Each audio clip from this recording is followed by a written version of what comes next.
In this video, I want to show you how to factory reset your JBL soundbar. This is the deep bass MK2 model, but it works with all other JBL models. So step number one is to turn on your soundbar. So press once on the power button on the soundbar itself. We don't need the remote control. Then we will need to keep press the power button and this button over here, the one with an arrow and a semicircle, for 10 seconds. After 10 seconds, you should see reset appearing here. So let's do it.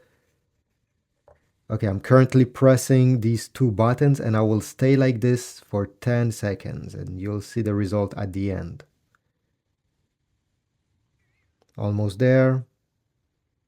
Here is, you see, reset. You can release the buttons once you see reset, and this simply confirms that the reset has been done, and you can start pairing it again with another Bluetooth device, with your TV, whatever. Every settings that were stored are completely gone. It's especially good if you want to resell the soundbar or if you're having troubles with it. After you do a factory reset, you probably wonder, does my subwoofer still connect to the soundbar?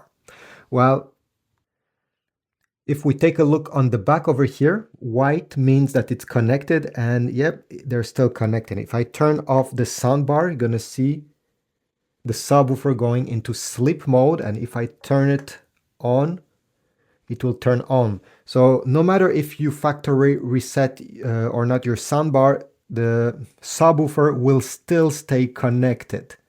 So that's a good news. You won't have to do any manual pairing. Thanks for watching. Please leave a like, comment if this was helpful, and subscribe.